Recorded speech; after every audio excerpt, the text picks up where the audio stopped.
Hello बच्चों, आज मैं आपको क्लास 10th का जो है हम पढ़ेंगे क्लास 10th का फिजिक्स का जो है पहला चैप्टर लाइट। ठीक है ना। तो देखते हैं इसमें लाइट में क्या क्या आज पढ़ने वाले हैं हम। आज लाइट में हम पढ़ेंगे डिफिनेशन ऑफ लाइट, ठीक है ना। फिर इसके कुछ प्रॉपर्टी पढ़ेंगे, फिर इसके बाद हम पढ़ने वाले रिफ्लेक्शन ऑफ लाइट, फिर उसके पढ़ेंगे लॉजिक। ठीक है ना। तो इतना आज हमारा टॉपिक होने वाला है। तो हम देखते हैं पहले लाइट होती क्या है। ठीक है। तो लाइट जैसे आपने देखा होगा, अगर कोई कमरा है, ठीक है, इस कमरे में अगर लाइट ना हो, स्विच अगर ऑफ कर दे, दरवाज़ा बंद कर दे और अंदर जाए, यहाँ पर कह दे कि एक बुक रखी हुई है, ठीक है, मान लो फिजिक्स की बुक रखी है और आप इसे देख लो, देख पाओगे इसे, अंदाज के आप पकड़ सकते हो, लेकिन इस चीज़ को आप देख नहीं पाओगे। ठीक है ना। क्यों नहीं देख पाएंगे? क्योंकि यहाँ पर जो हमारे देखने का जरिया है, ठीक है ना, मीडियम है, वही यहाँ पर अवेलेबल नहीं है। ठीक है। मतलब मेन चीज़ यहाँ पर क्या है कि लाइट यहाँ पर अवेलेबल नहीं है। ठीक है। बात समझ में आ रही है ना। जैसे ये कमरा है, एकदम से चारों तरफ से बंद है, खिड़की दरवाजे सब बंद है, यहाँ पर स्विच ऑफ है, बुक रखी है, आपको इसे देखना है, तो आप अंदर जा कर के इसे देख नहीं पाओगे, क्योंकि आपके पास आँख आपकी सही है, फिर भी आप इसे देख नहीं पा रहे हो। इसका कारण क्या है? क्योंकि यहाँ पर जो लाइट की अवेलेबिलिटी है वो ज़ीरो है। ठीक है ना। तो यहाँ से हमें ये समझ में आ रहा है कि अगर हमें किसी चीज़ को देखना है तो वहाँ पे लाइट क्या होती है? नेसेसरी चीज़ होती है। ठीक है। तो यही चीज़ है। तो इसका डिफिनीशन भी ये होता है कि light is a form of energy. Light क्या है? लाइट एक प्रकार की एनर्जी है। जैसे सोलर एनर्जी होता है, न्यूक्लियर एनर्जी, सेम वैसे लाइट भी क्या है? एक प्रकार का एनर्जी है। ठीक है। लाइट क्या है? एक प्रकार की एनर्जी है जो कि क्या करती है? हमारे आँखों में जो है सेंसेशन प्रोड्यूस करती है। क्या करती है? सेंसेशन प्रोड्यूस करती है। किसकी सेंसेशन? देखने की। ठीक है ना। यानी लाइट क्या है? एक प्रकार की ऐसी ऊर्जा है जो हमारे आँखों को ऐसी क्षमता देती है जिससे हम चीज़ों को देख सकें। ठीक है ना। तो इसका डिफिनेशन ऐसे हम बना देंगे, light is a form of energy which produce sensation of seeing. ठीक है ना। यानी देखने की क्षमता, sensation of seeing to our eyes. ठीक है ना। यानी light is a form of energy which produce sensation of seeing in our eyes. यानी लाइट क्या है? एक प्रकार की ऊर्जा है जो कि हमारे आँखों में क्या करती है? ऐसी संवेदना प्रकट करती है, ऐसी संवेदना या फिर ऐसी क्षमता देती है जिससे हम चीज़ों को देख सकें। ठीक है ना। तो इसका डिफिनेशन आप लिख लेना। ठीक है। Light is a form of energy which produce sensation of seeing in our eyes. ठीक है। यहाँ पे लिख दे रहे हैं, क्या हो जाएगा यहाँ पर? Light is a form of energy, light is a form of energy which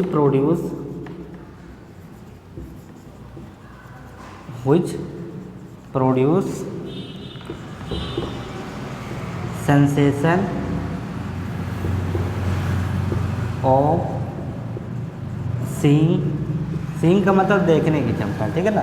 sensation of seeing in our eyes. ठीक है ना। तो इसके कई सारे डिफिनीसन हैं, जिसमें से ये सिंपल सा डिफिनीसन है कि light is a form of energy which produce sensation of seeing in our eyes. ठीक है। अगर हम लाइट का सोर्स पूछे, क्या होगा? Source of light. ठीक है। सोर्स ऑफ लाइट, तो क्या होगा इसका एग्जाम्पल? सोर्स ऑफ लाइट का एग्जाम्पल क्या होने वाला है? पहला तो हो जाएगा यहाँ पर सबसे बड़ा एग्जाम्पल जो कि होता है सन। ठीक है। फिर क्या होगा यहाँ पर? बल्ब होगा। फिर ऐसे क्या हो सकता है? टॉर्च हो सकता है। फिर क्या होगा? ऐसे कैंडल हो सकता है। ठीक है ना। और ऐसे बहुत सारे ऑब्जेक्ट हो सकते हैं। ठीक है। तो पहला एग्जाम्पल क्या? सन है, बल्ब है। ठीक है ना। ये सबसे बड़ा एग्जाम्पल हमें पता भी है। ठीक है। बात समझ में आ रही है ना। ये यूनिवर्सल सोर्स है लाइट का। ठीक है। अब यहाँ पे हम देखते हैं इसकी प्रॉपर्टीज़ क्या होती है, लाइट की प्रॉपर्टी। तो यहाँ पर हो जाएगा प्रॉपर्टीज ऑफ लाइट। ठीक है। Properties of light. लाइट की प्रॉपर्टी क्या? ये तो डिफिनेशन हो गया। इसके साथ में ये जो है 3 नंबर में आपका प्रॉपर्टी भी आता है। अगर ये यहाँ से पूरा पूछेगा कि define light and also right is property, तो आपका 4 से 5 क्वेश्चन में ये लॉन्ग में आ सकता है। ठीक है ना। तो यहाँ पे प्रॉपर्टी देखते हैं क्या है। पहली प्रॉपर्टी ये है कि लाइट जो होता है एक इलेक्ट्रोमैग्नेटिक वेव है। इलेक्ट्रोमैग्नेटिक वेव आप पढ़ोगे आगे क्लास में। ठीक है ना। और वेव इस तरह से होता है। ठीक है। इलेक्ट्रोमैग्नेटिक वेव का मतलब ये होता है कि यहाँ पर इलेक्ट्रिक फील्ड और मैग्नेटिक फील्ड दोनों क्या होते हैं, परपेंडिकुलर होते हैं इस तरह से, ठीक है, ऐसे करके होता है। ये आप आगे क्लास में पढ़ोगे, ठीक है ना, अभी हमारा ये कोर्स नहीं है। इसे कहते हैं इलेक्ट्रोमैग्नेटिक, ठीक है ना।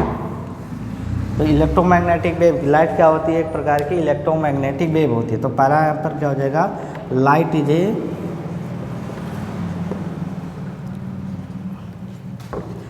Is an electromagnetic, light is an electromagnetic radiation, ठीक है। तो इसका पहला प्रॉपर्टी क्या है कि लाइट एक प्रकार की क्या है, इलेक्ट्रोमैग्नेटिक रेडिएशन है। दूसरी लाइट, इस लाइट की प्रॉपर्टी क्या होगी, light travel in straight line, light travel in straight line. इसका मतलब क्या होता है, लाइट जो है हमेशा सीधी रेखा में चलती है, ठीक है ना। पहला इसका प्रॉपर्टी है कि ये एक प्रकार का इलेक्ट्रोमैग्नेटिक रेडिएशन होता है। दूसरी इसकी डिफिनेशन क्या हो जाएगी, light travel in straight line, ठीक है। जैसे यहाँ पर मान लो यहाँ पे कोई सोर्स है, ठीक है। अब यहाँ पर ये लाइट जो होगा ऐसे सीधे जाएगा, ठीक है ना।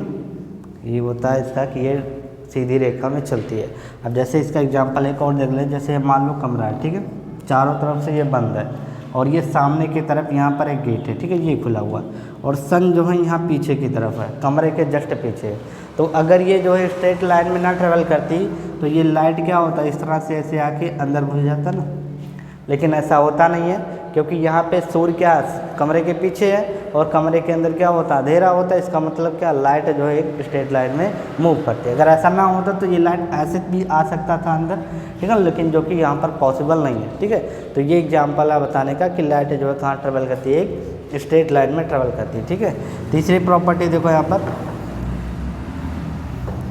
स्पीड ऑफ लाइट क्या होती है, अगला लिख देता है speed of light, speed of light is 3 × 10⁸ metre per second, ठीक है ना। यहाँ से जो है कई बार मल्टीपल चॉइस आ चुका है तीनों से, ठीक है, ये सबसे इंपॉर्टेंट है। फिर ये तीनों लाइन से आप याद रखना, ऐसे मल्टीपल चॉइस हर साल बनता है कि लाइट किस प्रकार का वेव है, इलेक्ट्रोमैग्नेटिक वेव है या फिर ट्रांसवर्स वेव, ऐसे कई ऑप्शन दिया जाएगा वहाँ पर आपको, ठीक है ना। तो लाइट क्या है, इलेक्ट्रोमैग्नेटिक वेव है, लाइट एक स्ट्रेट लाइन में ट्रेवल करती है। दूसरी इसकी स्पीड क्या है, 3 × 10⁸ मीटर पर सेकेंड, ठीक है ना। तो ये 3 प्रॉपर्टीज आप नोट कर लो, इसे याद कर लो, ठीक है। देखो अगला टॉपिक आपका क्या है, रिफ्लेक्शन ऑफ लाइट, ठीक है ना। इस चीज़ को समझने से पहले जो है हम यहाँ पे एक डायग्राम बनाए, इसे समझते हैं, ठीक है। इससे मान लो ये कोई एक ग्लास स्लैब है, ठीक है, ये क्या है यहाँ पर, ये है ग्लास स्लैब, ये क्या है, ग्लास स्लैब है, ठीक है। इतनी मोटी सी बनाई गई, इसका एक कारण है, ठीक है, अभी हम समझते हैं आगे। अब यहाँ पर क्या है, कोई एक सोर्स है, यहाँ पे लाइट का कोई क्या है, एक सोर्स है जो कि क्या कर रहा है, लाइट को जनरेट कर रहा है, ठीक है, प्रोड्यूस कर रहा है। अब यहाँ से जब लाइट प्रोड्यूस हो रहा है तो आने के बाद ये क्या होगा, यहाँ पर स्ट्राइक करेगा। अब ये लाइट सोर्स है तो यहाँ से एक रेज नहीं आती है, ठीक है, कोई भी लाइट सोर्स हो अगर तो यहाँ से केवल एक रेज नहीं आती, यहाँ से इनफाइनाइट रेज आती है, ठीक है, इनफाइनाइट रेज। अब कारण ये है यहाँ पर एक बनाने का कि यहाँ पर अगर हम इनफाइनाइट बनाने चलेंगे तो पहली चीज़ तो बना नहीं पाएंगे और दूसरा यहाँ पे हम समझ भी नहीं पाएंगे, ठीक है। तो इस वजह से हम क्या करते हैं, किसी भी सोर्स से केवल 1 या 2 या मैक्सिमम 3 रेज बनाते हैं, ठीक है। और यही जो है प्रक्रिया पूरे चैप्टर में जब तक हम पढ़ेंगे तब तक लगेंगे कि कोई भी सोर्स होगा वहाँ से या तो 1 रेज बनाएंगे या 2 बनाएंगे या मैक्सिमम 3 बनाएंगे, ठीक है। 4 भी बना सकते कभी कभार, लेकिन मैक्सिमम हम 3 तक बनाएंगे, क्योंकि हमें अच्छा से पढ़ना, यहाँ पे डायग्राम को समझ में आना चाहिए। यहाँ पे अगर हम 10 रेज बना देंगे कुछ नहीं समझ में आएगा, ठीक है ना। तो यहाँ पर कोई क्या सोर्स है, यहाँ से लाइट क्या हो रहा है, प्रोड्यूस हो रहा है। तो यहाँ से जो लाइट प्रोड्यूस हो रहा है वो आने के बाद यहाँ ग्लास स्लैब पर क्या हुआ, इंसिडेंट हुआ, ठीक है। अब जब यहाँ पे आने के बाद इंसिडेंट हुआ तो यहाँ पे 3 प्रोसेस हैपन होगा, ठीक है, 3 फेनोमेना हैपन होगा, ठीक है। क्या होगा यहाँ पर, 3 फेनोमेना हैपन होगा। पहला क्या है, ये लाइट यहाँ पे स्ट्राइक होने के बाद ऐसे निकल जाएगा, ठीक है ना, सेम मीडियम में। ये मान लो ऊपर वाला मीडियम 1 है, ठीक है ना, ये क्या है, मीडियम 1, और ये जो ग्लास स्लैब है इसका मीडियम मान लेते हैं 2 है, ठीक है, ये मीडियम क्या है, 2 है।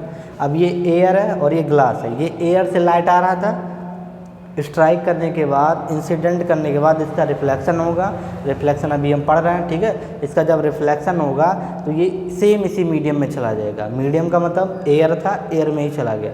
तो ये जो फिनोमेना होगा इसे हम कहेंगे रिफ्लेक्शन। क्या कहेंगे इसे?